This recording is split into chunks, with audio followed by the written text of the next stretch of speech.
leer unos versículos en Mateo capítulo 9, del versículo 9 en adelante. Y pasando Jesús de allí, vio a un hombre que estaba sentado al banco de los públicos tributos, el cual se llamaba Mateo, y dícele: sígueme. Y se levantó y le siguió. Y aconteció que estando él sentado a la mesa en casa, he aquí que muchos publicanos y pecadores que habían venido se sentaron juntamente a la mesa con Jesús y sus discípulos. Y viendo esto los fariseos dijeron a sus discípulos: ¿por qué come vuestro maestro con los publicanos y pecadores? Y oyéndolo Jesús les dijo: los que están sanos no tienen necesidad de médicos sino los enfermos. Andad pues y aprended qué cosa es misericordia quiero y no sacrificio, porque no he venido a llamar justos sino pecadores al arrepentimiento. El domingo a la noche, cuando Alfredo leyó en Lucas capítulo 15 los primeros 2 versículos que decían: y se llegaban a él todos los publicanos y pecadores a oírle, y murmuraban los fariseos y los escribas, diciendo: este a los pecadores recibe y con ellos come. Y no sé, me tocaron estos 2 textos y bueno, pensé tomar esto para el devocional de esta tarde, pero está viendo ahí en Mateo lo que leímos. En otra ocasión, si bien acá es cuando los fariseos murmuran contra el Señor, diciendo: este a los pecadores recibe y con ellos come, el Señor le propone 3 parábolas que son la de la oveja, de la drama y del hijo pródigo.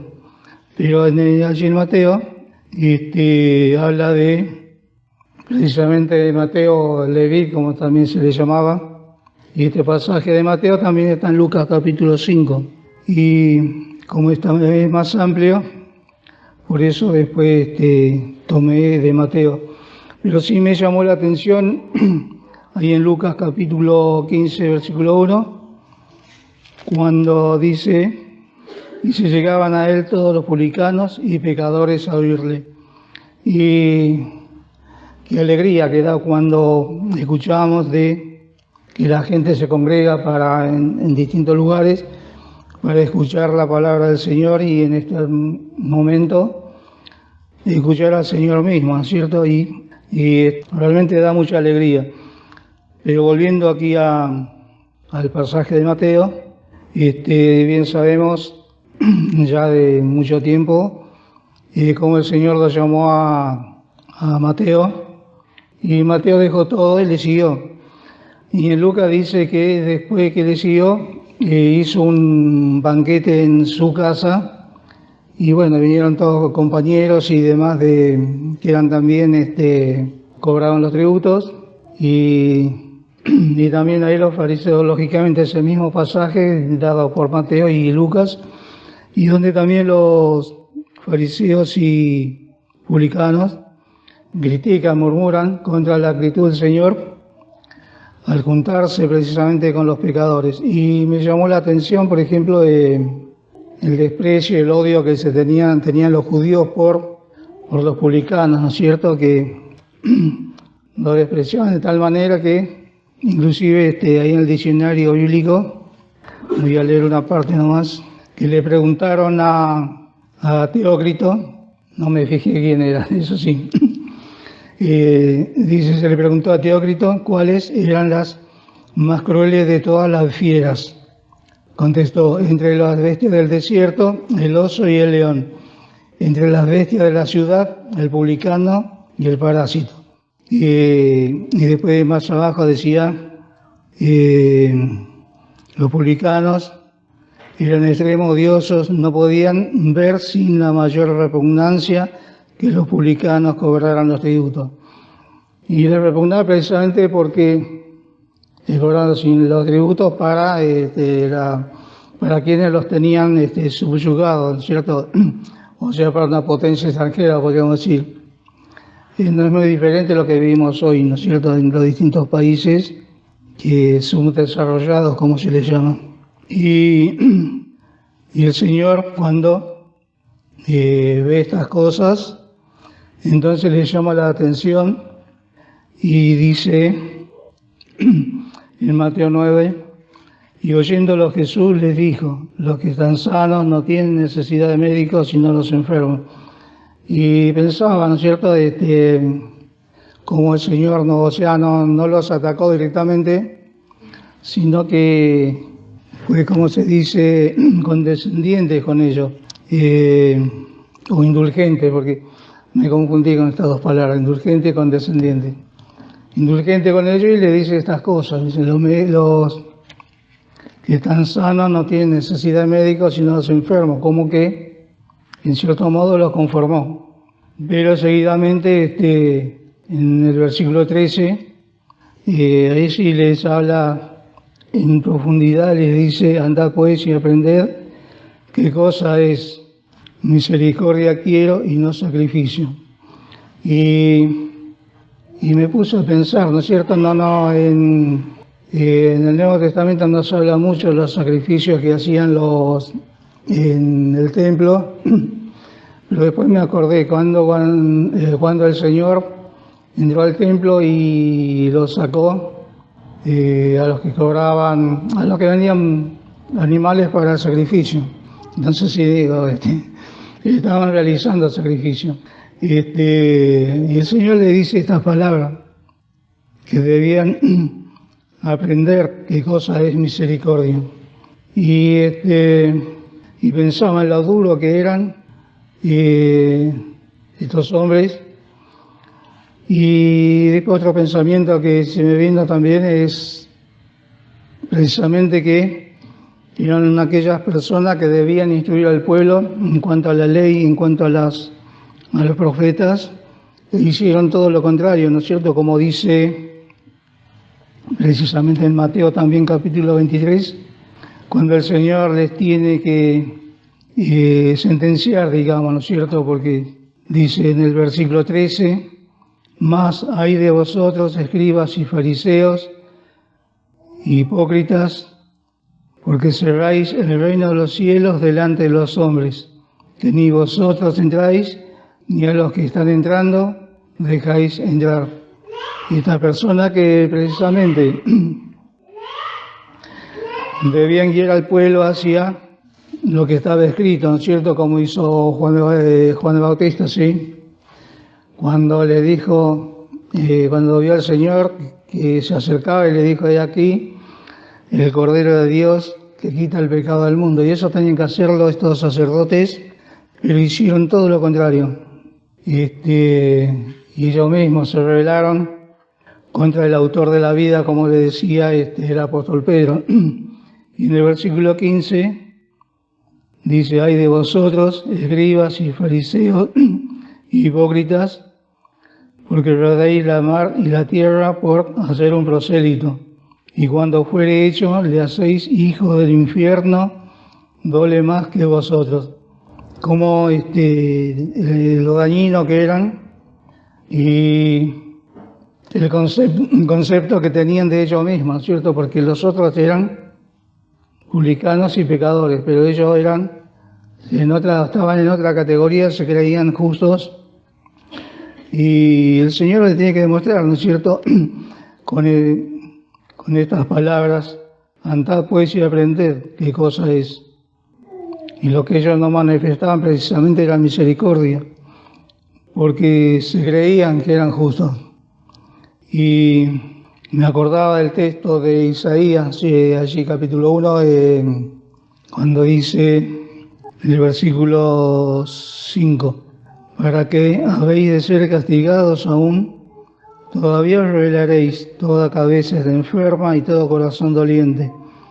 Desde la planta del pie hasta la cabeza no hay en el coso ilesa, sino herida, hinchazón y podrida llaga. No están curadas, ni vendadas, ni suavizadas con aceite. Y pensaba que es distinta la actitud del Señor, ¿no es cierto?, en relación a la actitud de estos religiosos que se creían perfectos, ¿no es cierto?, y eso llevaba a lo que es actualmente. Como ya lo dije la vez pasada, ¿no es cierto?, el engaño de distintas sectas o religiones.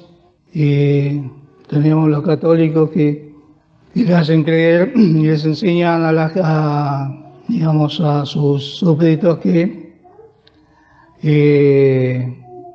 haciendo obras, con eso están justificados delante de Dios.